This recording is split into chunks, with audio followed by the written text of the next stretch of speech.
ইংরেজি উচ্চারণ শেখার 30 দিনের কোর্সের আজকে আমরা 12তম দিনে শিখব ইংরেজি সি লেটারটির উচ্চারণ কখন দন্তেস বা ছয়ের মতো হয় বা কখন ক, চ এবং তালব্যস্যার মতো হয়।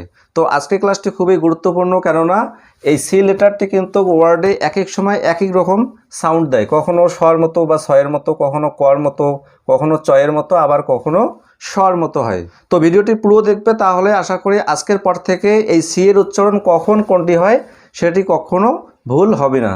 তো আমরা এক এক করে দেখব।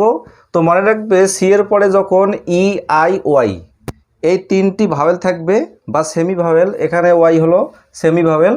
সি এর পরে যখন ই, আই, ওয়াই এই তিনটি লেটার থাকবে তখন সি এর উচ্চারণ আমরা ছয়ের মতো পাবো, দন্তেস স বা ছয়ের মতো। যেমন দেখো, প্রথমে সি এর পরে ই বসাবো, C E double L, cell, cell ছয়ের মতো পাচ্ছি।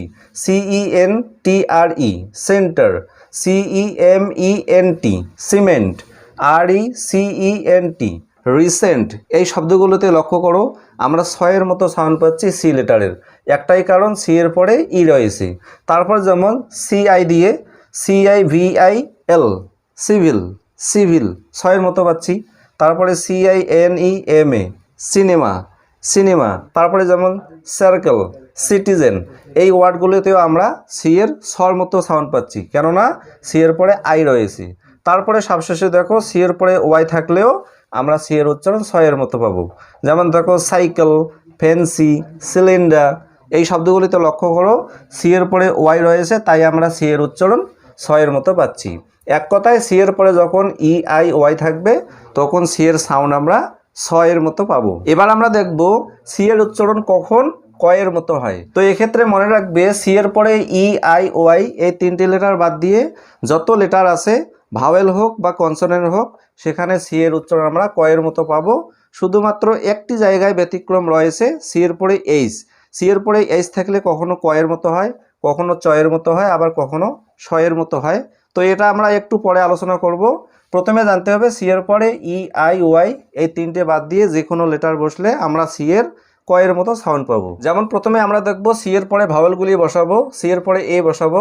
এখানে যেহেতু ই, আই, ওয়াই আর তিনটি ভাওয়েল হলো এ, ও, ইউ, এই তিনটি দিয়ে আমরা আগে দেখব।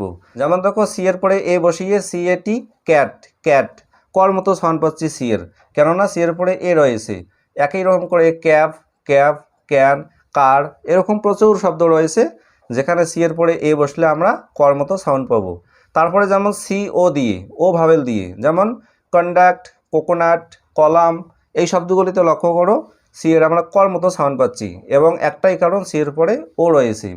তারপরে দেখবো সি এর পরে ইউ বসিয়ে, যেমন C U B, cup, C U P, cup, C U T, কাট।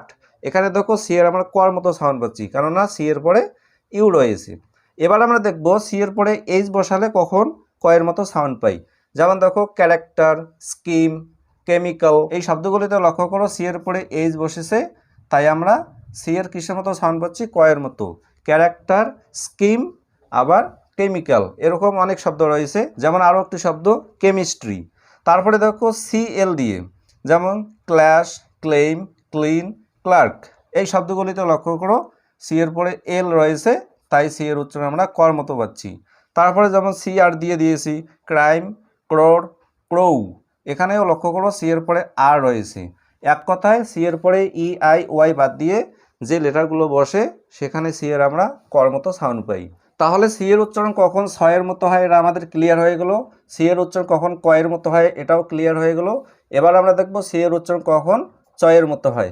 তো এক্ষেত্রে মনে রাখবে, সি এর পরে যখন এইচ লেটারটি থাকে তখনও সি এর উচ্চারণ আমরা চয়ের মতো পাবো। একটু আগে আমরা দেখলাম কি, সি এর পরে এইচ থাকলে কয়ের মতো হয়, আবার এখন দেখছি সি এর পরে এইচ থাকলে চয়ের মতো হয়। তো এক্ষেত্রে মনে রাখবে, সি এর পরে এইচ থাকলে ক সাউন্ড আমরা তখনই পাবো যখন সেই ওয়ার্ডগুলো গ্রিক অরিজিন থাকবে, অর্থাৎ গ্রিক শব্দ থেকে আসবে, তখন সেগুলোর উচ্চারণ আমরা কয়ের মতো পাবো।